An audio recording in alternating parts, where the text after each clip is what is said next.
a little beyond the focus of projects. What I wanted to discuss with you today was this idea that the dynamics of innovation need necessarily to be factored in the considerations that you have for your sustainability. Sustainability involves the future. With no future, there is no sustainability. So again, we're back to this idea of modeling and understanding of the future to be able to plan for it and behave accordingly. So we'll start with something very kind of easy and generic, which is an overview of what are the general patterns of innovation and what are their trends. And then we'll move on to one specific area of innovation that might be of interest to you in your lifespan. This is not necessarily something that will have an impact on you in the next 3 or 4 years, maybe in the longer term. So we look at the diachronic model of innovation through time, and particularly we focus on technological innovation, but there is a reason for that.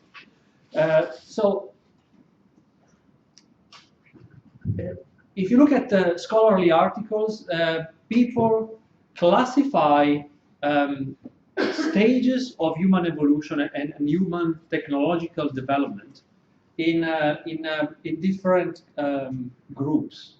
So they bunch together a number of changes and events that seem interconnected, and they class them as part of the Industrial Revolution or a different. Yep. I can try, but this is kind of recalcitrating, right? Anyway, maybe I can also use the power bow in front of me. Okay, so grouping these events in clusters makes sense for us to understand the dynamics of maybe it's too the clusters of innovation, and it helps us to plan for the future. It helps us to foretell. I'll turn it off. I don't need this to be powerful. Okay. So classing and clustering together these events help us understand how they came to be and how they are likely to behave for the future. So we have, these are the main classification. This is one of the main classifications that we observe in literature. Industrial revolution, then more power through steam and railways to make a change in the way in which distribute goods. There are all sorts of social changes that come with all of these events. I don't have time to cover all of them today, but in the slide set there is a commentary in the comments that will help you probably understand a little more about these stages. So the changes are associated with the way in which people move from and use the cities, in which they negotiate the salaries, in which they come together in organizations and so on. So social, technological change are tightly interconnected. In the latest stage that we haven't quite closed yet, apparently, we have moved from this idea of mass production, what people tend to call Fordism, to another era that we're still living, that is the information age era. It started about the 80s, but it was in the cards for a few years before that. And I had just have a few slides here that will show you how things evolve in time, give you an idea of technological progress coming with these events. So this idea now is that we're moving from Fordism to Toyotism. If that's a ugly neologism, but people that have studied the Toyota method will understand what this is.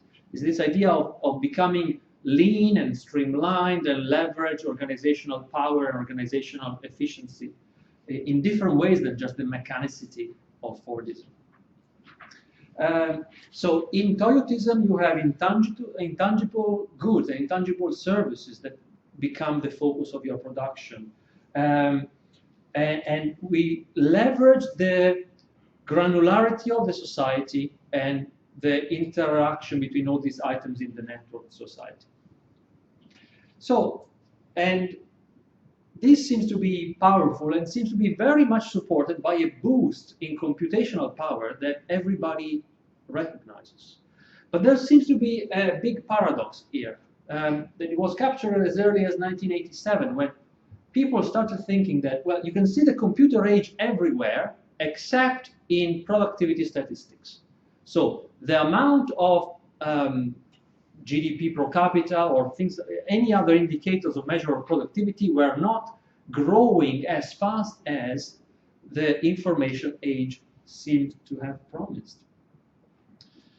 In pictures, October 2004, you can see the same trends and a chart of the global GDP output that supports this idea that things are actually going better instead in the age 2000.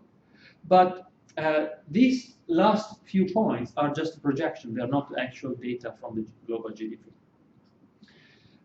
Well, the first thing I would like to highlight here is that these things go in trends. You have situations where some patterns take place and then they slow down. The amount of boost that they give to the global economics diminishes and new patterns take place instead of them.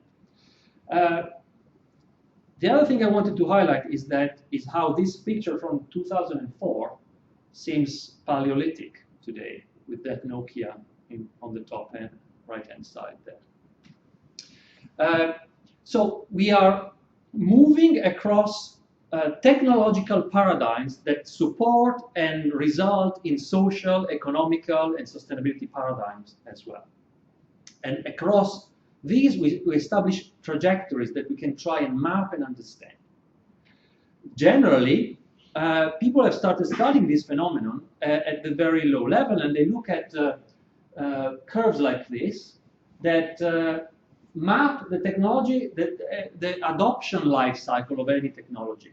They look at the technology as it is born, conceived, implemented, and innovators in the very early stage are few people that maybe are very super early adopters. They're the people that are looking very much at the future and they try to leverage this innovation to change some area of the economy, of the society, of business. And what happens here is that a lot of technology go about this curve. A lot of new technologies have this kind of pattern that they grow slowly, but they grow exponentially, which means that they grow in terms of percentage for a constant number of years, but starting from very, very small numbers, maybe 1 or 2 units, it's not picked up by the general public. Then you come to a point, and more of that is you'll find in this book from Geoffrey Moore. There comes a point where something happens, and you either go bankrupt and your technology is not a success, or you start to get to a large enough number of early adopters. You reach a large enough market that the new technology then becomes explosive. At that point, numbers double every year or triple every year for a number of years until most of the early majority has adopted that technology and other technologies are progressively replaced. So you have this paradigm conflict where you have multiple competing patterns, paradigms, or technologies, one against the other. And as one increases, the other one fades away. And you, as an individual, and your companies as organizations, will be kind of placing themselves strategically in one of these positions. They will make a reasonable assessment of the potential of a new technology and decide whether they want to be early adopters, evangelizers, or maybe they want to be in a position to be resisting to a technology because they can't see how they can adapt to that. So let's try and make an example about that. Let's try to see how this has been identified as a current trend, because it's easy to map the past 200 years. What about the next 200 years? What can we say on the long term of the paradigms that we're going to face? maybe in the short, medium term, 15, 20, 30 years. So people like Brian Arthur have tried to run this exercise. This guy is one of the pioneers in the study of economics of increasing returns. We're talking about a few years ago. That is, through the study of increasing returns, he identified, and he was part of the people that founded this idea of complexity theory. He was at the core of that group of people that met in the Santa Fe Institute to achieve that. So these are his early studies, but in the past 3, 4, 5, maybe 10 years, he's been focusing on something different. He's been focusing on predicting technological development and economical development. So he has started to look at numbers and mapping out the trends. He has discovered that we have passed the chasm, so that moment in which a technology either dies off or starts to boost, in the area of networked computing. And you would say, well, that's not a big deal. We all understand that. We all know, we can all see around us that we now all have a smartphone and we negotiate our information through services and such and such. What he has done on top of that, which is obvious, is that he has tried to map the trajectory for the next 20 years of this, looking at the numbers that he has. And he has started to see that some of the properties of these new technologies are changing dramatically.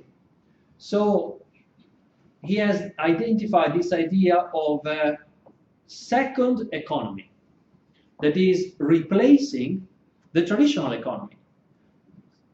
Traditional economy is whatever our businesses are. All of our jobs together make the economy. So he has looked at the numbers of he has looked at the number of opportunities for employment that we have around us.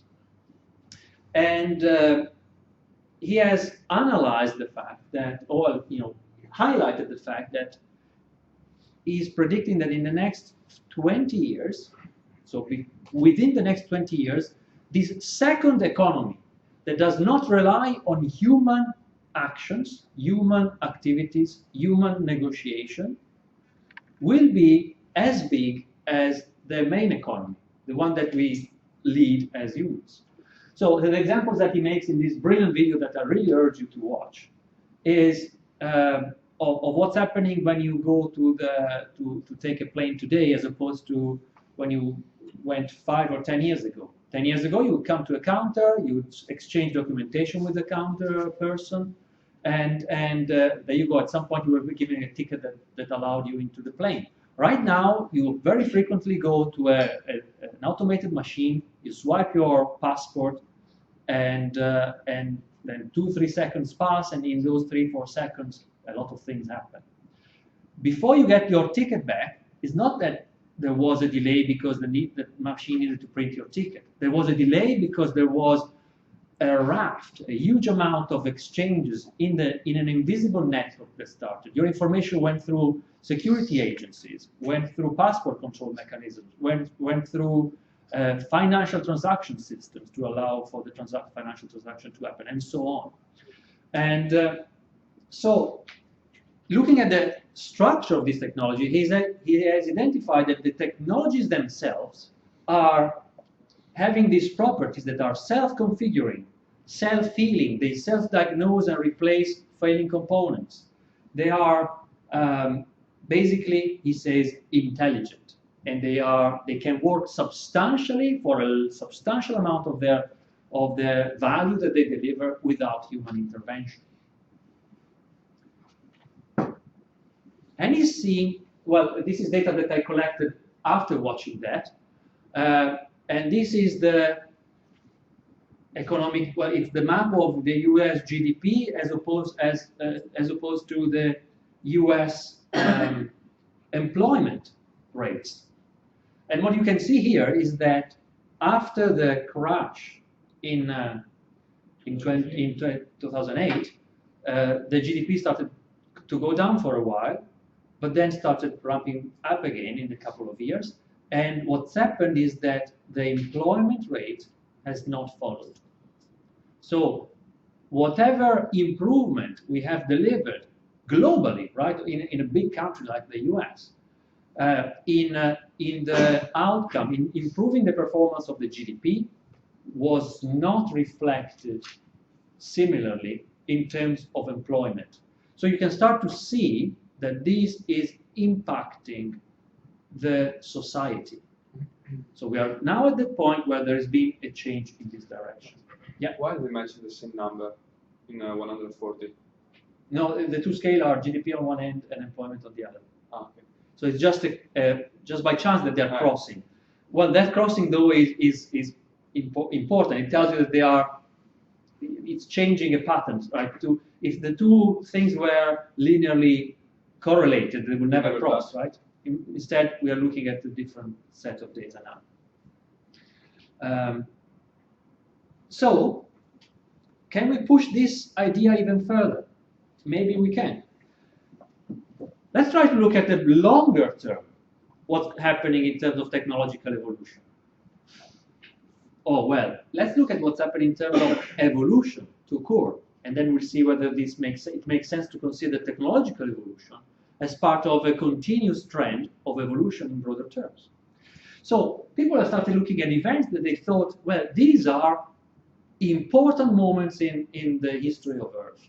When first life came to be, when the first biological organisms were formed, where reptiles were formed, when primates came into existence, where changes in the behavior of our species happened, that changed the way in which we controlled the territory and the environment around us.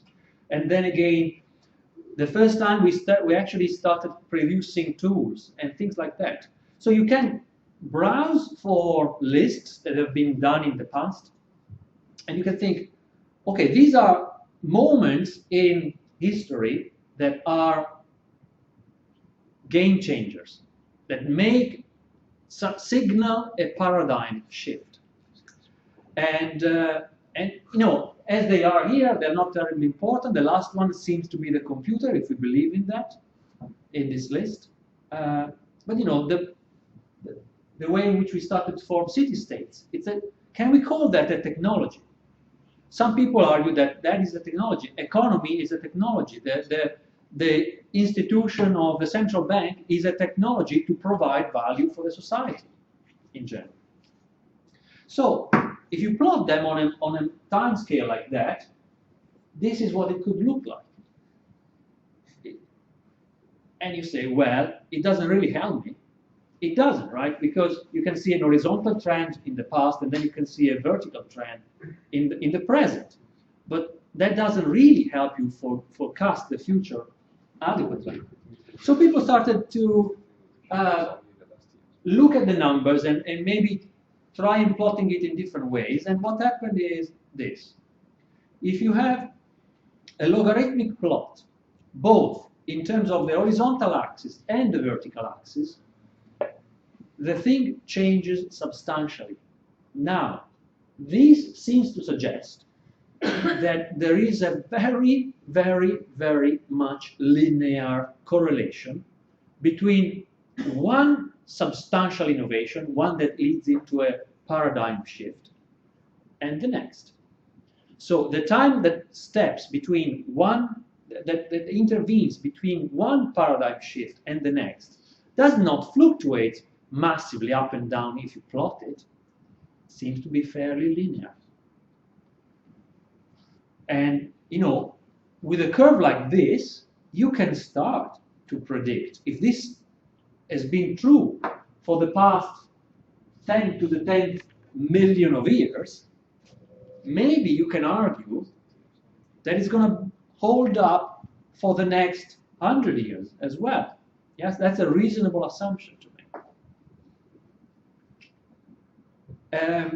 So what this means is that we now have a pattern to predict the time to the next paradigm shift. And people would say, well, you carefully selected that list because it plotted so beautifully, right? That's a valid objection. But then this person went and looked at 15 or 20 other lists that people had done in the past to identify paradigm shift moments and plotted all of them too. And there you go. This is what they look like as well. So everybody seems to agree that there is this trend, and it's a linear trend on a logarithmic plot for paradigm shifts. So what we need to understand about this is that if this is true, everything we observe works on exponential growth. We have seen this. We know that we know from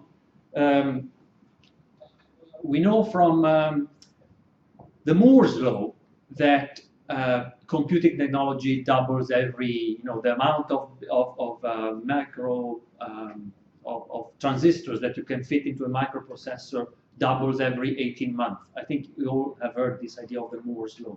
Can I just go quickly? How many of you have not heard of the Moore's law? Okay, okay, that's surprisingly high number. So, your computers become faster every year. Okay, they don't become faster every year by the same amount. Every 18 months, they become twice as powerful. Okay, that's what has been observed, measured, right, in the past 70 years.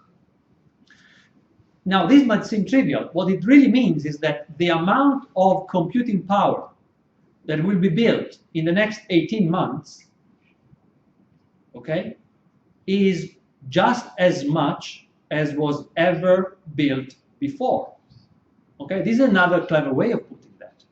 The amount of computational power coming online in the next 18 months is just as much as every bit of computational power ever built before. That's an important thing to remember. This will happen again in 36 months, and will happen again in whatever that number is, 36 plus 18. I don't know how to do that. Okay, so we are observing something that people are easily dismissing right now. People have been easily dismissing for several years the impact on the economy and on the society of the availability of computing power around us. How can we explain that? Well, we can explain it through the characteristic of an exponential curve. An exponential curve tends to start, well, if it starts from very small numbers, just doesn't, even if it doubles every year, and if you have one Casio watch available 1 year, and you have 2 Casio watches available the year after, the world is not going to notice. But if you continue to double and double and double and double every number of years, there comes a point where you reach the knee of the curve, and from that moment on, whatever happens seems to be explosive, is perceived as an explosion of the technology. So this far, several scholars argue that we've been playing in this kind of area of the exponential growth of technology. We haven't seen nothing yet. But this was holding true until a couple of years ago. If you go back and remember this, we can probably start to say now that we are starting to observe something there. We are starting to observe that there is a secondary economy that is growing faster than the primary economy, which is the economy of humans, right? The economy run by machines is growing much faster than the economy run by humans, and is going to double every year for the foreseeable future. The next interesting question. This will be an asymptote at any point. Yes, exactly. That's what people call the singularity. It's a moment where, after which, it's very difficult for us to predict what that would mean.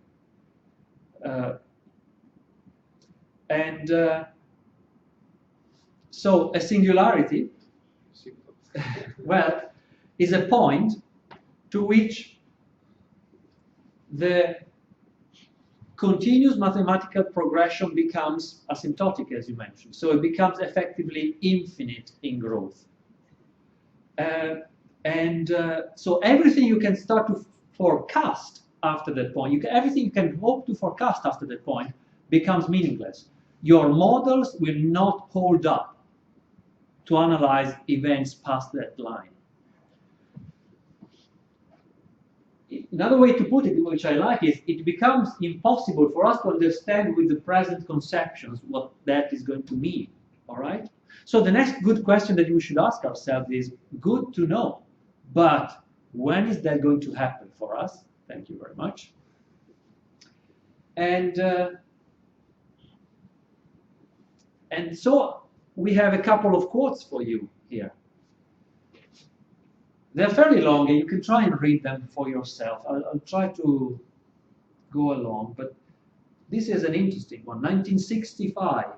Let an ultra-intelligent machine be defined as a machine that can surpass all the intellectual activities of any man, however clever. So a machine cleverer than a machine.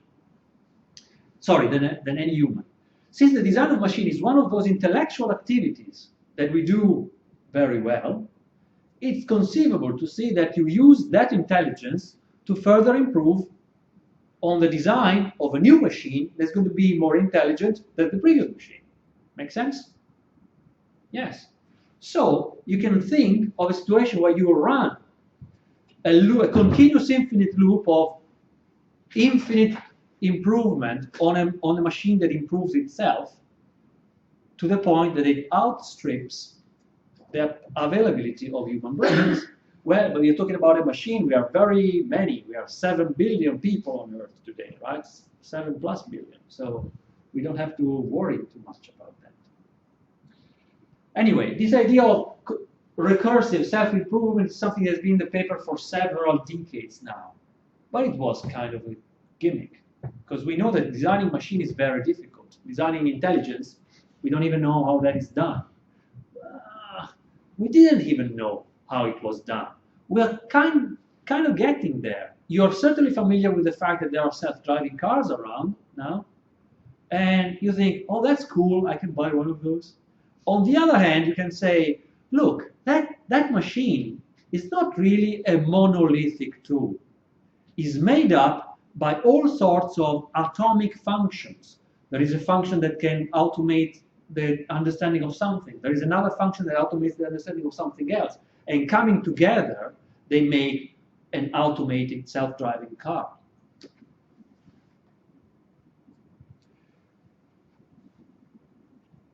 But before we go into these details, which are very interesting, I think, let's look at numbers for a while more. So, this slide sucks big time.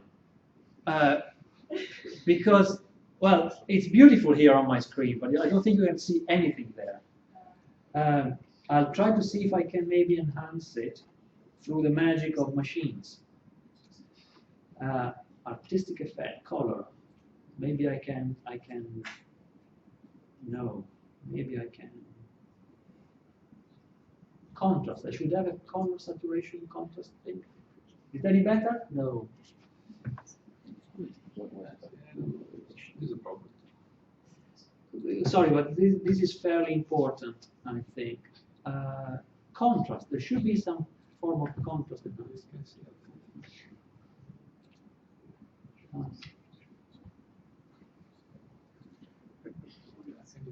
You can start to see something? Yes, okay. So, what's happening here is that these dots down here represent the computational power. Note that this is again, this is an exponential curve, right?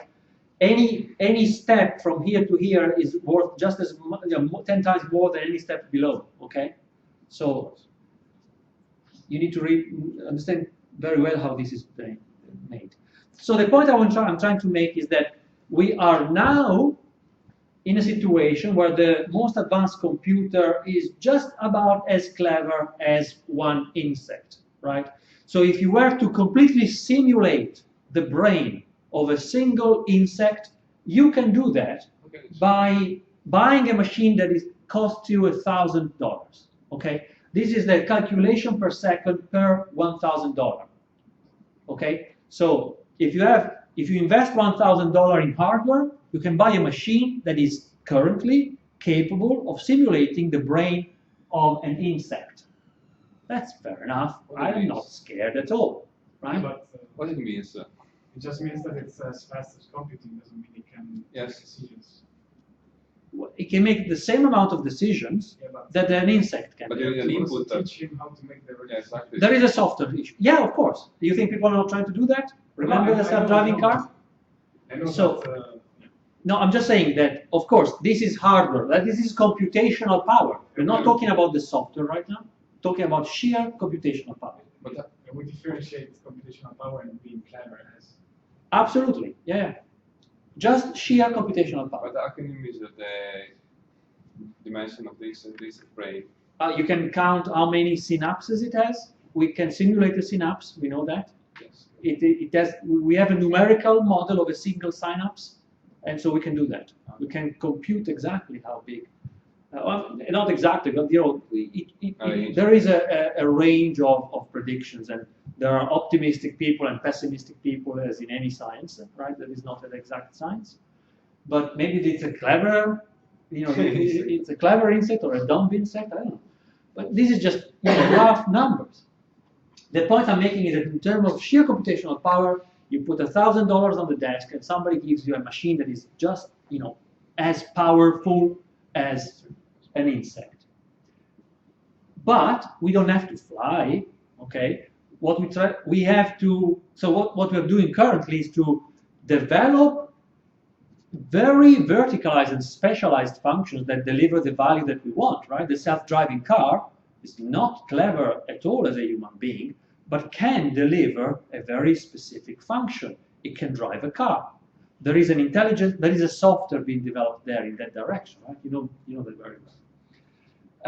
The next interesting thing of this slide is that you can start plotting a trend along that. Yes, so this kind of dotted line, dashed line that goes up. And you can also say, well, we can measure one insect brain complexity, one human brain complexity, and if we multiply that by 7 billion, we have the computational power of all our brains put together, right?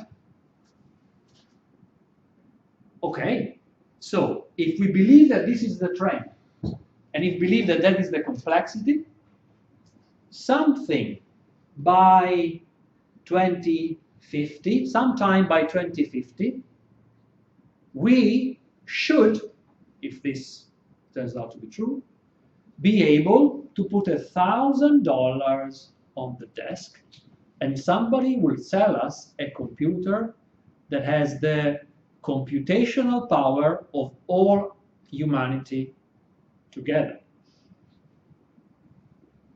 I can stay silent for 5 minutes now, or maybe I can continue the lecture.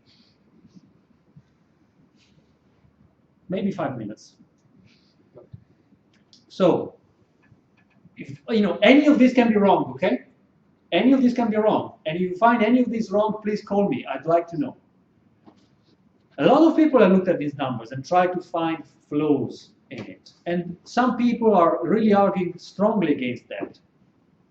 Both in terms of where those lines should be, how high and low they should be, and both in terms of how realistic this progression is going to hold up in the next 40 years.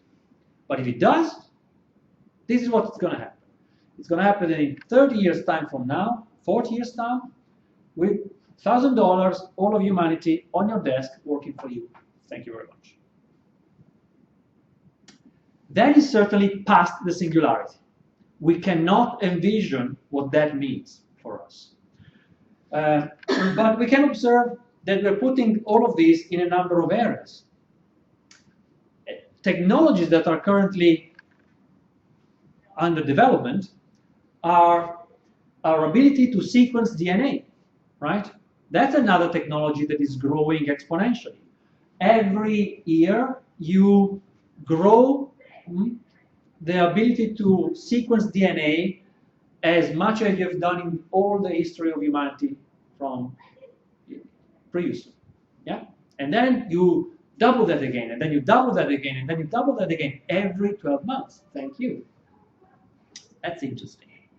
That's very interesting. Nanotechnology. This is another plot that lists that shows the exponential growth in terms of patents or citations in the area of nanotechnology. It's another exponentially growing area of science. Non-invasive brain scanning. The technologies that we have to look into the brain and measure its activity non-invasively, meaning when a brain is working, are also growing exponentially in terms of resolution. Every year, you improve whatever you've done in the past years, and you do that again the year after. So, don't blame me. It's this guy here. The singularity is near that says all of these things. What I've covered in this kind of very short introduction are the first 20, 40 pages of this. From that moment on, these books tries to work with the implications of having in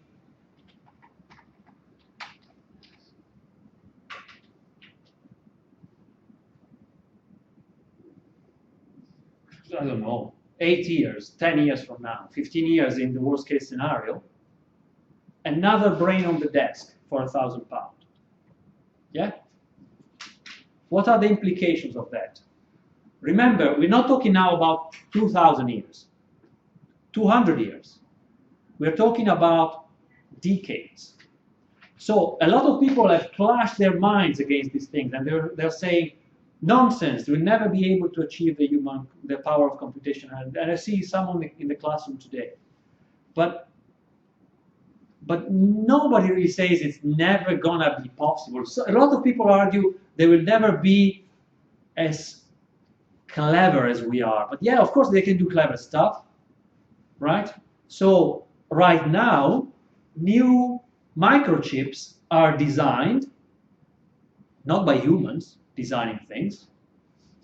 They're designed by genetic algorithms, artificial intelligence software applications that, given some targets, produce the internal design of the microchip. Yeah, we have lost the ability to see whether whether we can improve on the design that their machine gave us. We are not clever enough right now, not 10 years from now. Right now, we are not clever enough to say, look, this dumb computer didn't notice that if you swap that connection with the other, the thing goes faster. We get something out from this self-searching mechanism for improving efficiency of microchips, and we say, fine, computer says so, build it, because I cannot look into that. It's too complex for me. So, I mean, I'm just saying, don't take these ideas as superficial or completely nonsensical. Even very conservative scholars are arguing that in the next 20 years, we're going to deal with substantial amount of artificial intelligence around us. We already are. Okay? So, current sectors that are really under revolution because of these are biotechnology and bioinformatics, nanotechnologies, medicine and neurosciences, artificial intelligence and robotics. If you want to study more on that and you want to go to another university, the Singularity University, sponsored by Google, MIT, Stanford, is there for you. Oh, I should mention that Ray Kurzweil is now Director of Research at Google. Oops. So I'm just saying he's not a lunatic, this guy, okay? And so now, in terms of sustainability, what does this mean? Well, today, it doesn't mean anything for you. In 10 years' time, keep a good eye on it. In 5 years' time, keep a good eye on that. What's happening?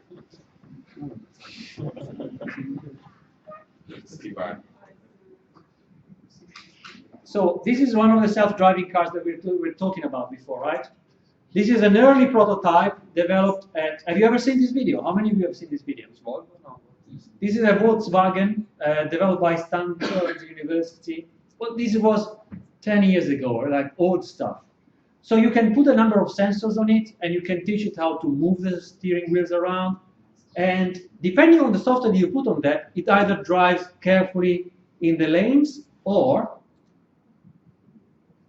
it tries to park. Self-driving, okay? Didn't quite match it. Another type of software? Oh, no. Oh, awful. Another type of software again? Maybe. Right. Now that you have that, it does it again and again and again and again and never misses, right? It never misses one shot. It works. It drives better than you. Is it intelligent? Is it as intelligent as a human being? Certainly not. Can it drive better than you? You bet it can. Another example, maybe. Face recognition. It's a module. It's a single item that is now done very well. Facebook has developed good enough technology to be as good as a human being in detecting faces and identities.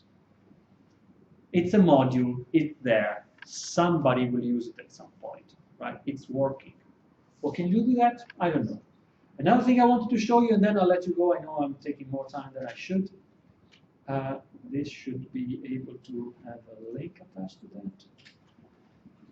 I hope there's going to be another nice music attached to this. So robotics, as we mentioned, is one of the things that, yeah, nice music.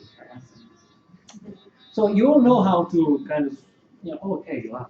Look how good am I at doing this. Yeah?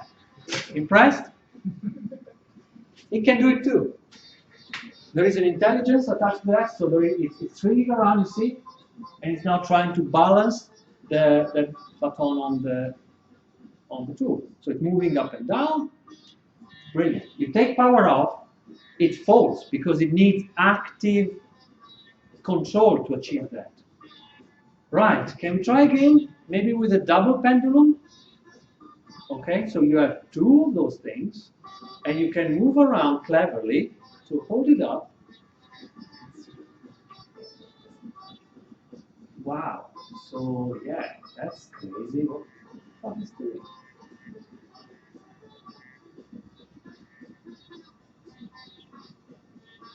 It's a few seconds video, but it's worth it. Keep doing it.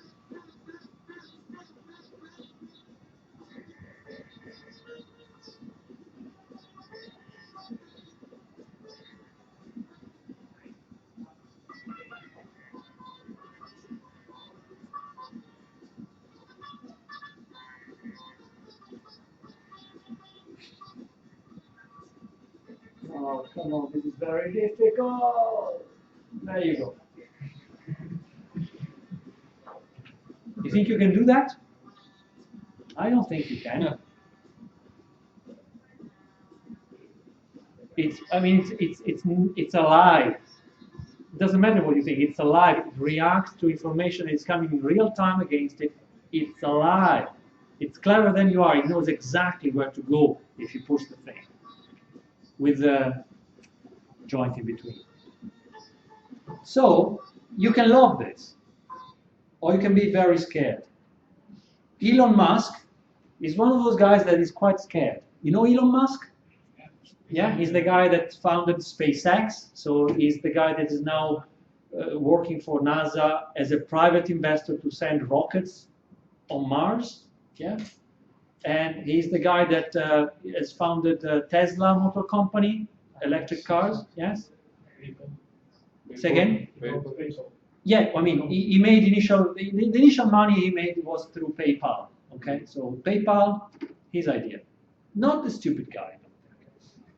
And recently, this is a matter of days, he said, superintelligence by Bostrom is worth reading. We need to be super careful with AI, potentially more dangerous than nukes. So he says, if something is going to happen to us, it's going to come from artificial intelligence. Okay, thank you very much. So this is about what I wanted to cover today. Then we will probably open a debate in the seminars if you want to discuss this. It's kind of a bonus session for the sustainability module. But I think that in any situation, even for short-term sustainability, we need to be able to predict and make the best use that we can from a technology that is currently disruptive already. So think about that very carefully.